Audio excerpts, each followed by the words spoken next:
Good morning, good afternoon, good evening, wherever you join us from in the world. I hope you enjoyed that intro. That music always energizes me. My name is Beth Atwood. I'll be your host for the session today, which is entitled Eliminating Tech Debt to Cut Costs and Drive Modernization. Now, I may be biased, but I do think this will be the highlight of our solution showcase series, probably very biased. But I do know it's a super popular topic amongst the enterprise architects amongst you. So we're looking forward to a great session.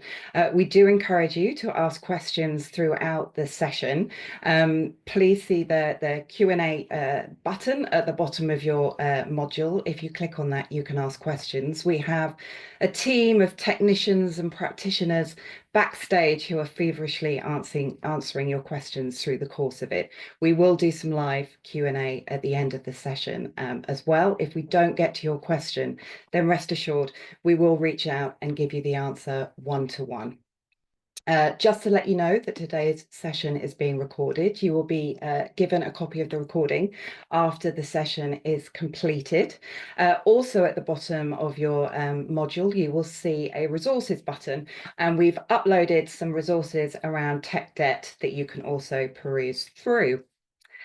Okay, so now I am going to introduce what we'll be covering for today, and we'll also be introducing my fellow speaker. I am honoured to introduce Dr. Simon Field, who's a true expert in enterprise architecture. We're lucky enough to call Simon a senior chief architect at Ardoq now, but he has been head of IT and architecture at big brands like Emirates Airlines, Bank of England, and Gartner. So again, very, very honoured to have him here with us today. Beyond his professional achievements, and Simon will be blushing probably right now, I thought I'd call out a fun fact, and that is that Simon is actually a professor in music. He's married to a composer, and they collaborate together on musical melodies. So, Simon, I'm wondering when we get to the demo part, whether you're actually tempted to sing it for us. And actually, no, that's a truly terrible idea. So moving on, just to take you through a quick overview of what we'll cover for today, we'll be exploring technical debt and Ardoq's tech debt management solution. Try saying that quickly, which is a free out-of-the-box pre-configured template that sits within our platform. And you'll also get to see how it's helped real-world customers achieve success as well. Of course, we'll have a live demo that will really bring that solution to life. And Simon will be sharing some key debt success criteria and common pitfalls to avoid.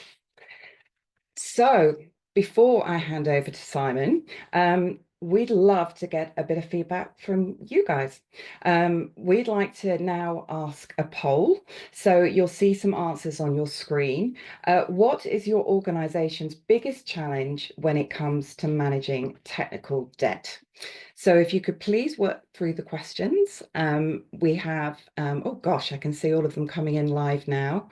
A lot of you. Okay, gosh, it's pretty evenly split looking at this. And the numbers are still churning. Okay, I think we've probably reached it. Well, actually, it's pretty evenly spread. I think demonstrating the business impact of technical debt to stakeholders just about wins with 45%. But in a close second is identifying and documenting technical debt effectively. So with that, I am going to pass you over to Simon now. Simon, what's your view? Is that what you would have expected to see from an audience of enterprise architects? Yeah, that's that's interesting. I mean, I think it is quite a challenge all the way through the life cycle. It's encouraging to see that they're preventing technical debt from accumulating further is lower. Now, I hope that doesn't mean it's because people don't get past the first post and haven't even started on the first pile of technical debt, but sounds like once you've identified it, once you've got it under control, you can keep it there, which is great. But we'll touch on all of those. It is interesting to see how fairly, there's concerns across that life cycle, which is effectively what we've got here. So it's interesting to see, and hopefully we'll be able to address that. And if there are any areas that we don't quite address or you want us to go deeper into, stick something in the Q&A and we'll cover it later. And with that, let's take a look at a definition. I've put this definition up not because I think it's the right definition or it's not our preferred definition. I actually posted this one to show almost one extreme end of the definition of where technical debt and the term has been used very, very far and wide. And with this definition from Gartner, it's come an awful long way from its origins, with Ward Cunningham, who really was focused on conscious decisions in the software development world, conscious decisions to cut a corner, and he highlighted that if you don't make a note of that and go back and fix it, it will come back and bite you badly. And that was the analogy around debt. If you don't repay the debt, the interest will accumulate. And his focus was very much on conscious debt, and actually highlights an important thing, which is easy to lose touch with, and that is not all technical debt is bad. There can be very good reasons. I've been involved in decisions to decide to skip an upgrade. Let's not do it this year. Let's either delay it or maybe skip a whole one and we'll go 2 versions in the future. And that can be a very sound business decision. It's good debt, if you like. We've decided to save money, to save business disruption, and we've managed the risks associated with that and made a conscious decision. If you don't write it down and put in the diary, right, that means in 2 years' time, we're going to have to jump 2 versions and it may cost us a bit more. If you don't actually do that, then the debt will accumulate. And so that's the key to technical debt. But this definition from Gartner really does take it to more extremes, because it's effectively saying any gap between what you want now and what you've currently got is debt. And I don't know whether I'd subscribe to that definition, but it certainly takes in unconscious debt. Things have changed, or you've ended up in a debt situation without consciously making that decision. And all of those are different types of debt. And any organization needs to figure out how does it want to define debt. And luckily, the solution I'm going to be talking about today actually doesn't care, if you like. It needs you to decide a definition, but it will cater for whatever definition you've actually decided to settle on. So there's a little bit of an introduction around the range of things that technical debt, and you'll see in the example I show later, you'll see different examples to show different ways in which people might describe their technical debt. Having worked out that you've got some technical debt, why would you want to do something about it? I guess it's fairly obvious, and it was hinted at very heavily in that Gartner definition. Clearly, there is cost. And some research from McKinsey's recently suggested that actually technical debt could amount to between 20 and 40% of the value of the entire value of a technology estate. So there's an awful lot, if you like, of debt sitting in many people's technology estate. And in addition to cost, the cost often could be in the business as well as in IT, of course. It could be that it costs the business slower processes. They have to work around the lack of features because you haven't upgraded something, for example, or when something goes wrong, it's harder to fix. There's more delay there, and so on. So there can often be substantial business costs associated with the debt that you're sitting on. And it's effectively costing you time. It's tying up your resources that might well be freed doing something else. And again, a separate research, I think also from McKinsey's, suggested that some organizations were able to free up 50% of their developer resources by keeping on top of technical debt. The growth thing, normally that picture says, wow, that's great, we're growing. Here I'm talking about the growth of technical debt. If you leave it, if you don't surface it and actively manage it, it's going to accumulate to something that could be really quite nasty. So how do we go about addressing it? Well, as was implied actually in that poll, there's a kind of sequence of events identifying it. And I've been to a number of places where people have said, there's no problem identifying the debt. Just look all around you. It's everywhere. The trick actually is then to say, okay, that's fine. We sense that there's lots of debt. We need to turn it into concrete things, debt items, we call them in Ardoq, in order to be able to then start to describe it, to understand what it means to live with or what it means to tackle. And then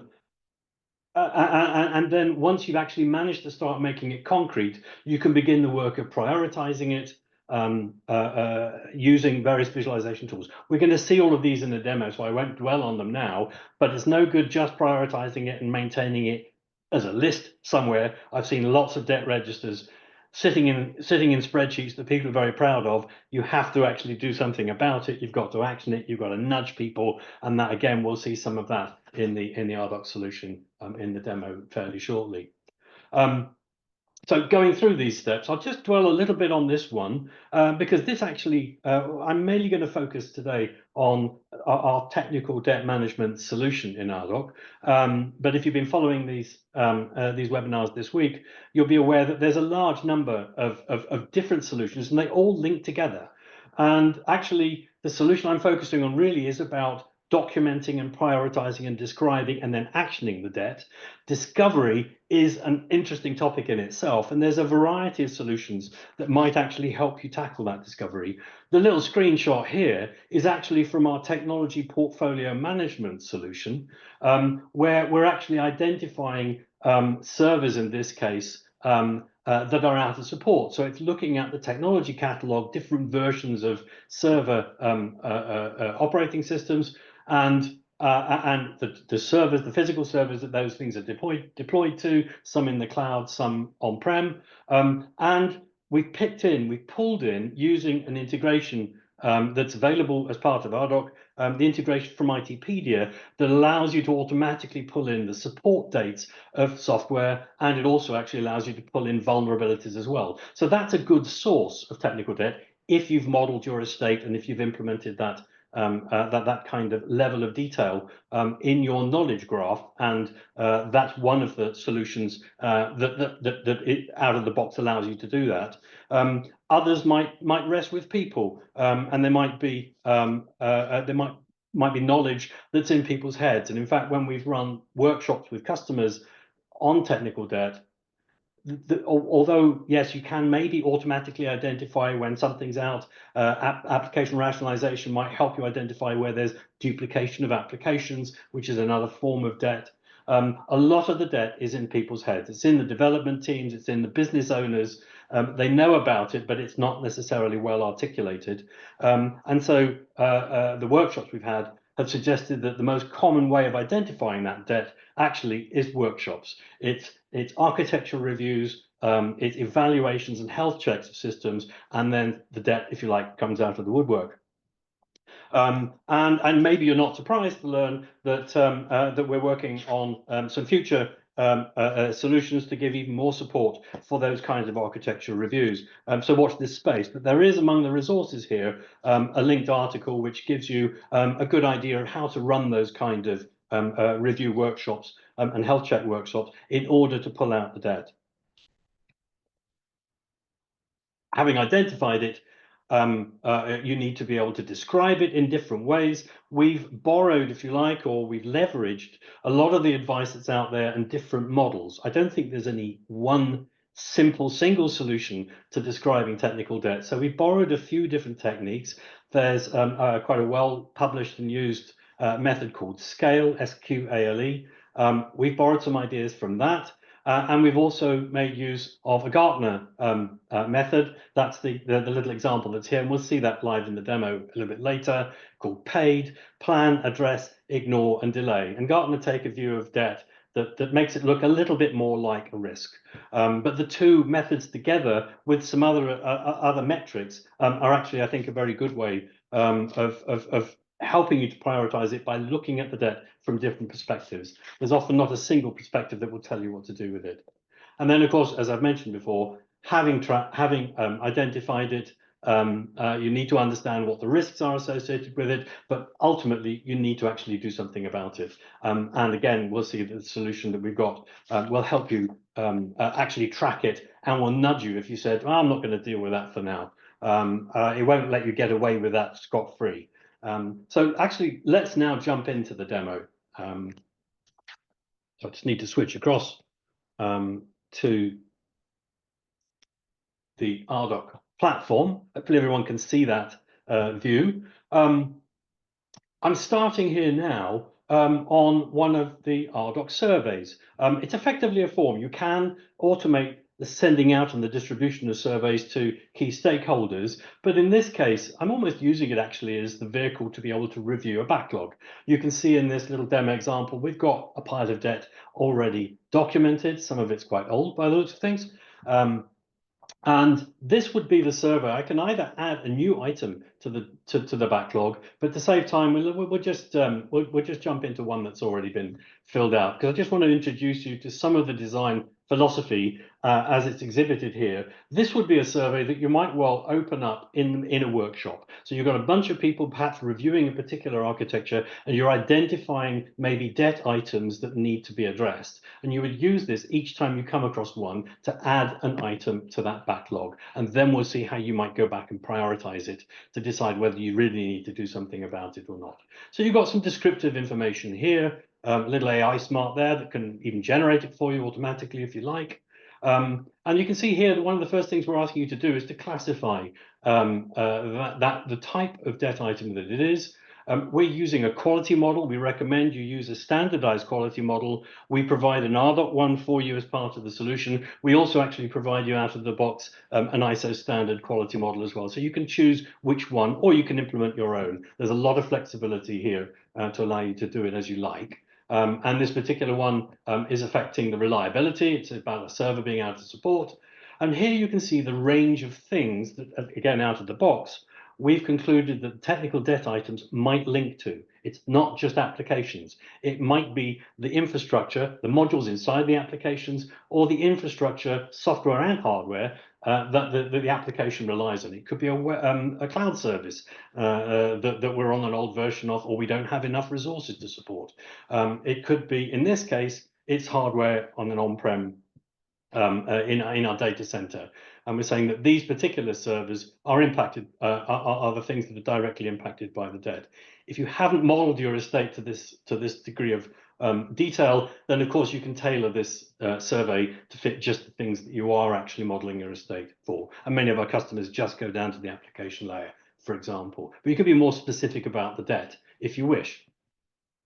If it's linked to a risk, again, risk management is another of our solutions. You can link it out to a risk so that when the debt gets resolved, the debt item gets resolved, then you can nudge the owner of the system or automatically alert the risk owner that their risk should have gone down because the debt that was affecting it has now been remediated.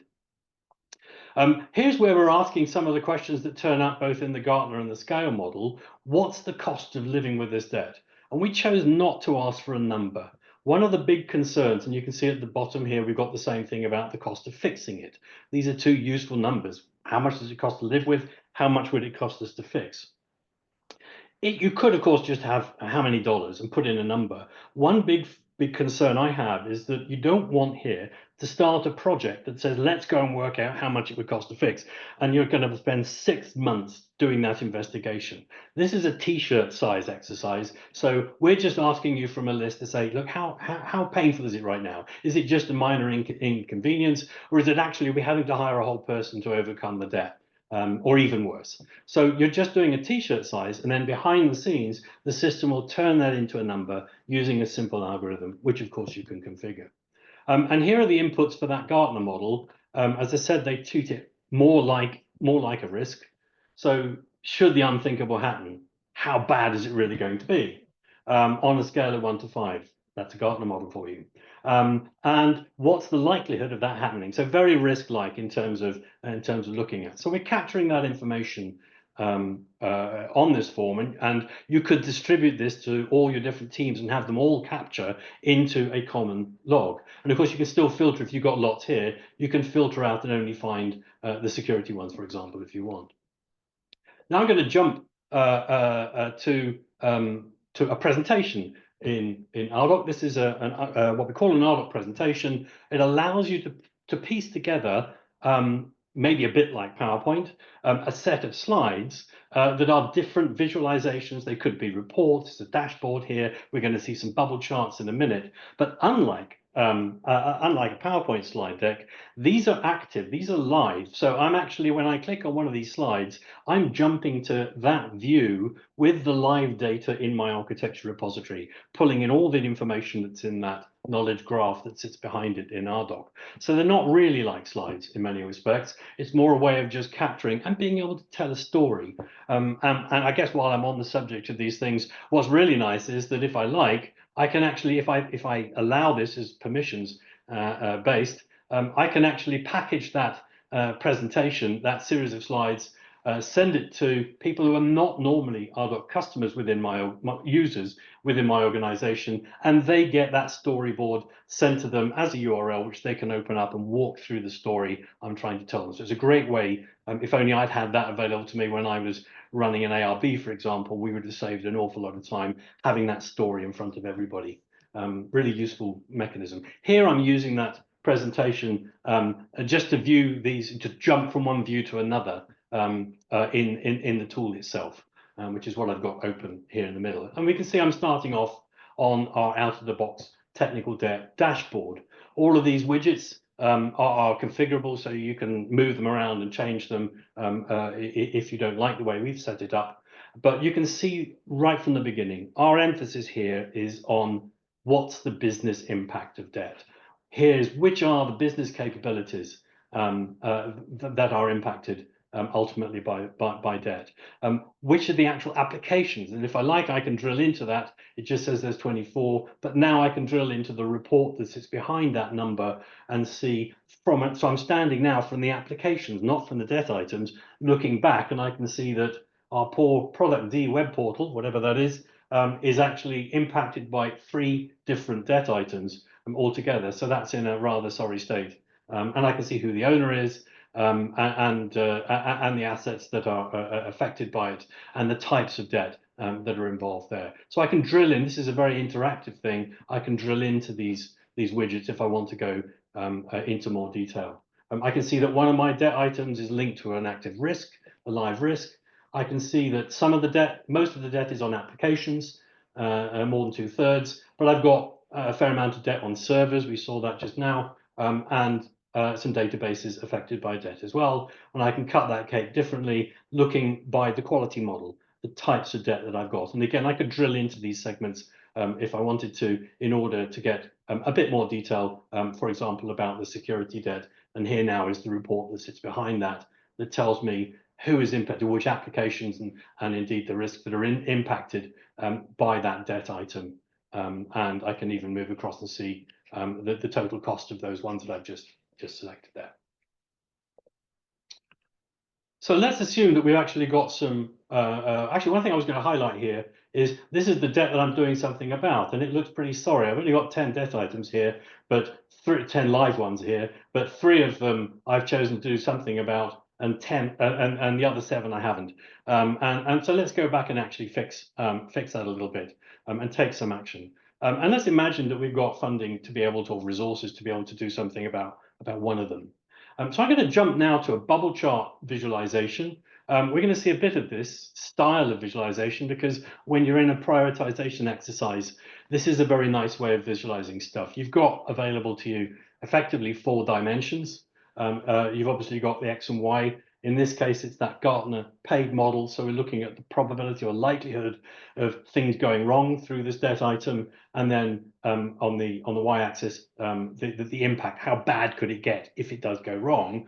And then obviously you've got the color of the items. I can just toggle back on the legend here, and we can see that the color here is just looking at the type of debt. So the red ones relate, for example, to some security issues. And the other 4th dimension is the size of the bubble. And in this case, we're looking at the cost of fixing it, the estimated cost of fixing it. As the Gartner model would perhaps imply, you look to the top right-hand corner, not because it's all the good stuff. In this case, it's all the stuff that needs addressing most urgently. So this is the stuff that's most likely to go wrong and will have the greatest impact if it does go wrong. And it's suggesting that these are the 2 sort of hot issues that I should think about addressing: the payment portal being out of support, or the user interface not meeting accessibility standards. The payment portal is slightly more expensive to fix. Now I can actually dynamically switch to another view. Watch that top right-hand corner. What I'm going to do is just change the bubble size, the variable the bubble size relates to. So now it's actually going to give you a view. Sorry, I've filtered out now, beg your pardon. Filtered out the ones that I've already taken action on. So we've just lost a few bubbles there, not many. Now I'm switching to the business criticality, which is an interesting characteristic. We didn't put that in, so you may be thinking, where does that come from? And it's also interesting that that UI debt item is much more business critical than the payment portal. And we'll look at a little bit more closer at that in a minute. I just wanted to have a slight kind of how did we get that criticality? And this is one of the key reasons why this is so much better than trying to deal with your debt on spreadsheets. We're keyed in, the debt items are linked in to a knowledge graph of all the stuff that's interconnected, which you may have seen when you saw, for example, the integration workshop a couple of days ago. Here we're looking at a debt item that relates to the server being out of support. They're at the bottom of the servers that are out of support.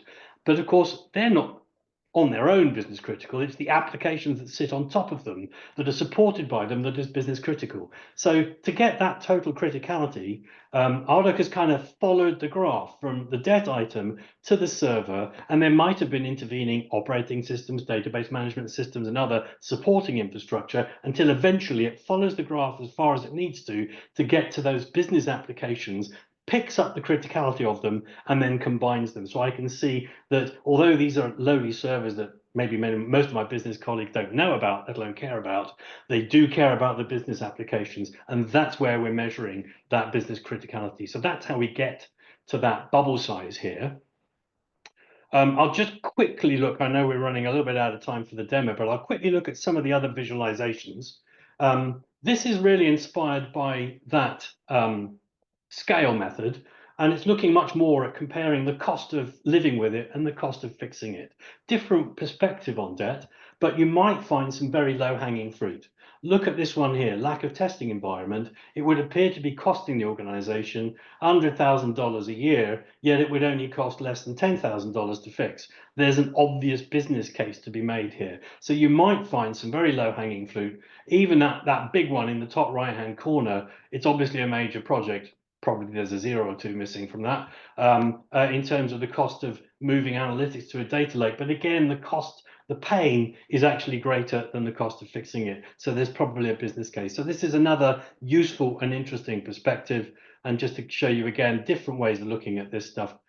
Here's yet another one, which again picks out quite neatly for us. We've got the business criticality on the right, and what's the worst that could happen on the y-axis, and the far top right, if you like, bad things could happen, and it's business critical. That server out of support, which we have got an action on already, and the UI doesn't meet our accessibility standards.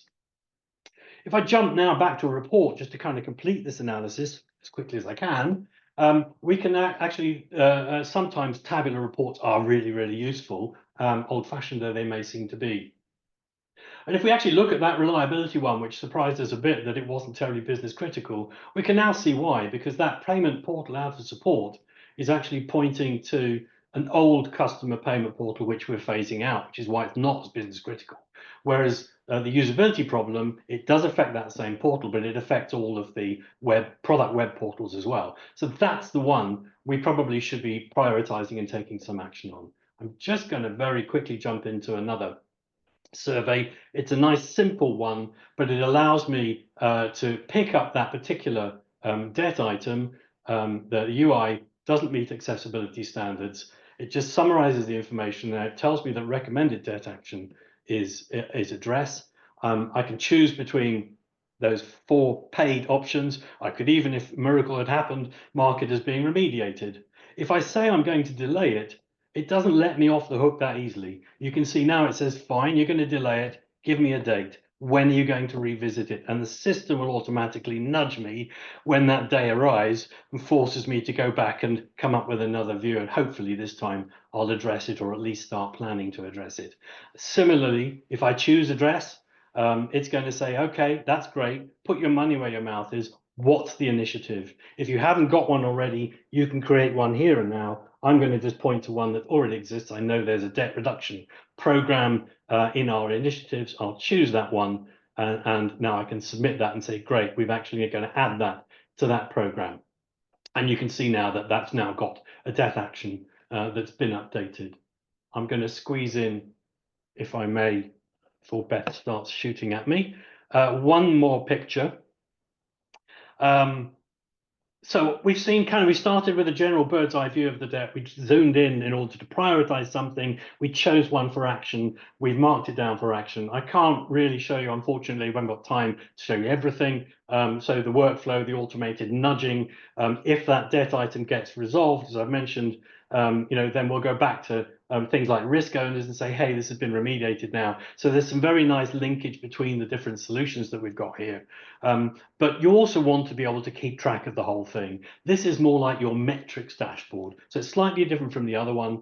Few of the graphs are still the same. And there's some nice measures. I think this one we picked up from a very good report from Forrester that says, actually, are we getting on top of it or not? And in our demo environment, we absolutely are not. As you can see, it's kind of rocketed because it's the ratio of the stuff that you're fixing with the stuff that you've got, and we're absolutely not fixing anything here, which is why it's sort of rocketed to infinity last December. But if we were fixing it, if it's below 100, we're winning the game. If it's above 100, we appear to be losing. And there are a few other measures like this. Another nice one here, again, which we're appalling at managing our demo content here in terms of fixing the debt, at least in it. It's not been resolved, but we can see what our average resolution time is for the debt items that we've got. So you can actually start to report to your stakeholders, to the CIO, to your bosses, where you either are getting on top of it and some good news stories and how much money you've saved and how much time you saved, or indeed you can kind of sound the alarm and say, we've got a bit of a problem here. That is as much time that I've got available for this, because we do want to be able to move on to some questions. I'm assuming that we've got an army of people who've been answering questions, and there are a few questions that you've been asking. Please do add more questions if I've only touched on something you haven't been able to see. It's great to see a demo. It's great to hear me tell you this is fantastic. It's even better, actually, if we've got some real case studies. Technical debt is very often the reason why our customers want to get a handle on what their IT estate looks like. And so actually there's quite a few case studies and stories on our website of the customers who've put their hand up and volunteered to, if you like, admit the problem they had and how they overcame it, and how Ardoq was helping them overcome it. This one is an interesting one. Prism Group addressed technical debt a few years ago. They reckoned, I'm sure they're on track with this, they reckoned that they would be saving over $1 million a year over a 10-year period in terms of being able to reduce and keep track of their technical debt. They identified immediate savings in terms of decommissioning that, not just, of course, with the solution I just showed you, but using all of that ability to model your estate, understand and analyze your estate, and identify where the debt is occurring. And they did that in this case in partnership with Shasta Networks. And it's great that we've got this network of partners who can help customers get to grips with real problems like technical debt, and help customers make best use of Ardoq. Success criteria and pitfalls. Hopefully I've shown you the success criteria, particularly in that last dashboard. Understand whether you're winning or losing the battle. Keep track of what you've addressed. Try and turn it into money. Always turn it into something that represents business value. So if you can turn it into money, you've got a much better story to sell to your stakeholders. We've saved this much, possibly it's going to cost this much. Something that actually I think my colleague John in yesterday's webinar said as well, try to avoid just thinking you can crack this with a big one-off program and then it all go away. The same was true, I think he was using the business process stuff, but nearly all of our solutions try to help you think about keeping on top of this. It's a continuous process. There's continuous fires starting somewhere, and you want to be able to keep putting them out. So don't make it just a one-off thing. And as hopefully I've illustrated, just having a list of stuff that sits in the spreadsheet is not going to address it. Spreadsheets don't address technical debt, and make sure that you go right the way through. And again, you've seen how the solution supports you. Go right the way through to actually taking action, and the system will even nudge you to take action and to revisit stuff that you've said you would do a little bit later. Yeah. Last three things. Actually, I wanted to have something different on this slide. And I was reminded of a former prime minister of our country. I'm not making a political point, but when he was asked for his top three priorities, he said education, education, and education. And I wanted to say business value, and business value. But I was forced to have three different words that all represent effectively business value, because I do think that's the key. If you keep this inside IT and you keep telling everybody your IT estate is going rusty, your business stakeholders will switch off. You need to make it relevant to them. And hopefully you've seen how our solution really helps you to sell that message to your key business stakeholders.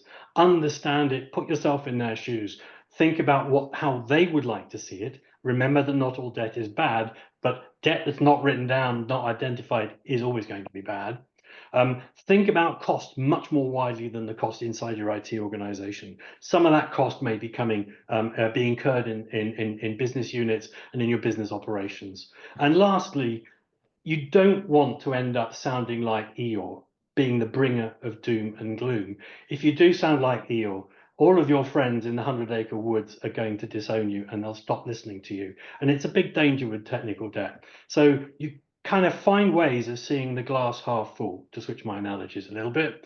Find ways of thinking about, well, what could we do with the freed resources? I found an opportunity to free up some resources. Ride on the back of transformation programs, say, well, if we do it this way, or if we add in this part in the initiative, then we'll be able to actually tackle this debt along the way of doing something positive. Because as I say, if you're like Eeyore, then people will just stop listening to you.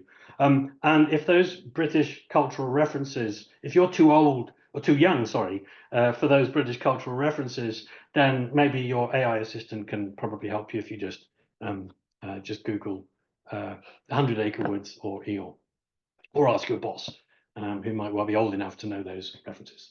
Right, I think with that, I'm sorry, I haven't left quite enough time, but we've got a bit of time for Q&A, and hopefully our colleagues have been beavering away. They certainly have, the army of them backstage. And thank you, Simon. That was a really, really great insight into managing, tackling technical debt. I don't know many enterprise architects that could actually weave Winnie the Pooh and an ex-UK Prime Minister into a presentation about tech debt. Really insightful. Thank you so much. We've had so many great questions coming through. I'm picking a few out for you to answer live. There was a brilliant one that came in from Denise. Thank you, Denise. She says, nothing is as permanent as a temporary solution. So we're philosophical today. Most debts are addressed only during big projects. And within these projects, new debts are created too. Now, you did allude to this, Simon, earlier during your demo, but how do we switch to a mindset of continuous improvement? What would be your recommendation based on your roles as an enterprise? Yeah, I think right up front, I've been in an organization that had this culture. There's almost a sort of blasé acknowledgement of technical debt, a bit like the questioner raised, which is, oh yes, it's everywhere. You can't miss it, and that may be true. But I think actually coming to a fairly crisp and agreed definition of debt, and then agreeing to write it down. And then actually not just writing it down on a spreadsheet that you take out and review, like many risk registers I've seen in the past. You take out and review annually, but having something that's kind of in your face. And that's the goal here, of making it active, linking it in so that you can continuously see the impact of that debt, and you can see it from a business impact point of view, and find ways of keeping it in your face. I mean, it may be if you're part of an IT management team and you meet regularly, make sure you've got a slot, if not every week, that's probably over the top, but maybe every month, have a slot on that agenda that brings that dashboard up. I think deciding to do something concrete and making the debt items concrete and visible. The biggest danger is everyone says, yeah, there's lots of it. We'll get round to that someday. And it never gets made tangible enough for people to see it. So I think that's a big part of the battle. Thank you, Simon and Denise. I really hope that addressed your question. So, Simon, another one that's come in, this one actually via LinkedIn. Can Ardoq prevent technical debt from accumulating further? On its own, probably not. But can we kind of flash the warning signs? I mean, I think actually that example of the automated link to ITpedia is a good example whereby actually, if you get on top of knowing when things are going to go out of support and knowing what the vulnerabilities are, then you can start to diary in advance, and you can use all those capabilities, the automated workflow, the dashboards, the reports, and the like, in order to alert people when something is in danger of falling off a cliff edge. So for that kind of technical debt where there are good knowledge bases that you can link into Ardoq, then the answer is yes, actually. You should be able to have alerts and take proactive measures against it. The other one, which is at least I think is where Ardoq puts a lot of emphasis and can at least help with that prevention, is that I believe very firmly that we help our customers, who typically are in the IT organization, which is where the debt management tends to happen, reach out to their business stakeholders and engage in their business stakeholders and communicate. And things like being able to send out those surveys, and it might also be true actually of linking out to your application development teams if you've got an agile set of distributed development teams out there, engage with them, capture information from them, get their views and their sentiments about things. Because another form of debt might be, like in that Gartner definition, the world has moved on and this system is now actually no longer very good. There's big gaps in what it does compared with what we now need it to do. And if you're actually engaging with your business stakeholders, getting their view quarterly as to how well did the system serve that business capability or the business functions that they're responsible for, then again, you can start to see where there's that drift and pounce on it. And actually, hopefully, then turn that into an investment opportunity and make a business case before it's really become debt. So yes, there are tools and techniques that are in there. They're spread not just in that solution I presented, but they're actually peppered across all of the different solutions that we've got, some dealing with business stakeholders and leaders, some in the solution architecture space, and others more in the infrastructure space. Lovely. Thank you, Simon. Okay, time for one last question. Michael has submitted in the Q&A, when is the right time to start the technical debt process? And I guess, Simon, from your EA experience, what was the catalyst that made you actually start the process? Hi, Mike. Actually, that one leapt at me when I opened it. I had a quick glance a few minutes ago, and well, I won't. I would be very tempted to give Gary's answer, of course, which is six months ago. If anyone hasn't read that one, and he's probably right. And I was going to say actually. Most of us have probably witnessed the anti-pattern rather than the pattern. I think in some ways what I hinted at earlier is it should be a continuous process. I think bite the bullet in terms of, yeah, there may be some automated stuff you can do, but actually starting to put in a regime, if you haven't got it, of reviewing your most critical business applications and taking them beyond just the application and its functionality, but looking at how they're architected, conduct periodic architecture reviews, maybe more frequently on the most business critical applications, less frequently on the ones that are less exposed, and use those as vehicles. So I'd say almost kind of, well, now is the answer, because then put in place a regime which might visit those regularly and periodically, and during those make a conscious effort to use that survey that I showed to record debt items and start building a backlog of stuff, even if you don't know that you're going to address it. Write it down, even if you haven't figured out yet how you're going to address it. That's the concept here. Write as much as you can down, agree what the scale and scope of your definition is, and within that, create debt items and then go back and start prioritizing them afterwards. But make sure you put in place a regime that you can effectively continuously identify them and add to them, and then deal with them. And many of them you'll find you can just ignore because they're not worth worrying about, or you can delay them because you think that a program will get rid of them one day, that's already been planned, and therefore you can just put it on the back burner for a period. Brilliant. Thank you, Simon. Some really, really great advice there. I know I've learned a lot. I hope that everybody that's listening in, I hope that you've all taken a lot of goodness from the session today. Um, we've unfortunately run out of time and we want to be respectful of yours. So we will close there. But for any questions we didn't get to answer, we will reach out after the session has finished. Want to really thank you for your time and engagement. We have our final showcase session on tomorrow. This promises to be a big one, not as big as this, but as I said, I'm biased. We have one tomorrow with our Chief Enterprise Architect, Jason Ballagry. It's Bridge Strategy to Action for Accelerated Value Delivery. So we'd love to see you online for tomorrow. Until then, goodbye for now.